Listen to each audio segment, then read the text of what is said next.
दरम्यान शरद पवारांनी शिंदेंचा केलेला सत्कार हा ठाकरेंना पवारांचा योग्य तो सिग्नल असल्याचा टोला भाजपचे प्रदेशाध्यक्ष आणि मंत्री चंद्रशेखर बावनकुळेंनी लगावला। तर शरद पवारांचे एकेकाळचे सहकारी असलेल्या छगन भुजबळांनीही राऊतांना चांगल्याच कानपिचक्या दिल्या। उद्धव ठाकरेपेक्षा एकनाथ शिंदेनी चांगलं काम केलं, उद्धव ठाकरेपेक्षा एकनाथ शिंदेनी राज्य पुढे नेलं, याचं सर्टिफिकेट शरद पवार साहेबांनी दिलं त्यांचा सत्कार करून एकनाथ शिंदेचा।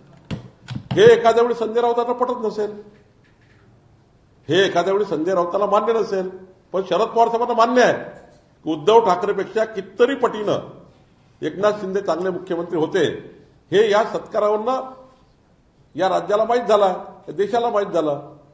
मला सांगा, अरे संजय राऊत जे आहे अनेक वर्ष खासदार आहेत, एका मोठ्या पक्षाचे जे आहेत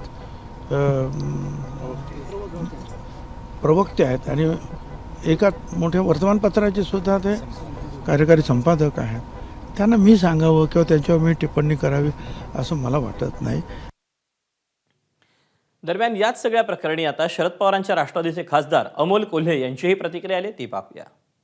मग ज्यांनी आदरणीय शरदचंद्रजी पवार साहेबांचा पक्ष फोडला त्या मान्य अजितदादांचं अभिनंदन करण्यासाठी पक्षप्रमुख उद्धवसाहेब ठाकरे हे स्वतः गेले, हे उद्धव साहेबांनी टाळायला पाहिजे होतं। असं कुणी विधान केलं नाही ना। ही राजकीय सुसंस्कृतता जपली पाहिजे, हेच तर आमचं म्हणणं आहे।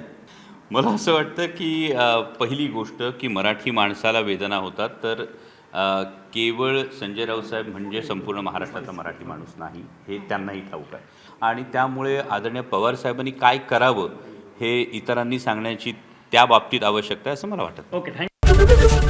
एबीपी माझा, उघडा डोळे बघा नीट।